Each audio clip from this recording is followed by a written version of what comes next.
Hey guys, তো আজকে চলে এসেছি দুর্দান্ত স্বাদের একটা রেসিপি নিয়ে। সেটা হচ্ছে তেল কই। তো দেখো, এখানে কই মাছগুলো ভালো করে ধুয়ে আমি নুন হলুদ সব কিছু একসাথে দিয়ে নিচ্ছি। এবার মাছগুলোতে ভালো করে নুন হলুদ মাখিয়ে নেব। তারপর গ্যাসে বসিয়ে দিলাম একটা প্যান। তো দিয়ে দিব সর্ষের তেল। সর্ষের তেলটা গরম হওয়ার পরে একে একে মাছগুলো আমি ভালো করে ভেজে নেব। মাছগুলো কিন্তু খুব কড়া করে ভাজা যাবে না, হালকা করে ভাজতে হবে। এপিট ওপিট করে ভেজে আমি তুলে নেব। তো এটা দেখো, মশলাগুলো আমি রেডি করে ফেলেছি। এখানে আছে জিরে আর শুকনো লঙ্কা, আর এখানে আছে পেঁয়াজ, টমেটো, কাঁচা লঙ্কা ও আদা। তো এগুলোকে ভালো করে পেস্ট করে আমি রেখে দেব। এবার মাছ ভাজাগুলো হয়ে গেছে, আমি তুলে নিচ্ছি। এরপর সেই একই তেলের মধ্যে কালো জিরা ফোড়ন দিয়ে দেব।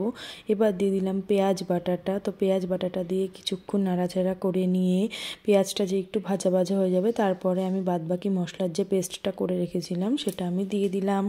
তো দেখো, এরপর বাটিটা ধুয়ে সেই বাটি ধোয়া জলটাও দিয়ে দেবো। তারপর একে একে গুঁড়ো মশলাগুলো আমি অ্যাড করছি, নুন হলুদ আর কাশ্মীরি রেড চিলি পাউডার। তো সেটা ভালো করে কষিয়ে নিলাম। তারপর মশলা থেকে যখন তেল ছেড়ে যাবে, তারপরে একটু দিয়ে দিলাম গরম জল।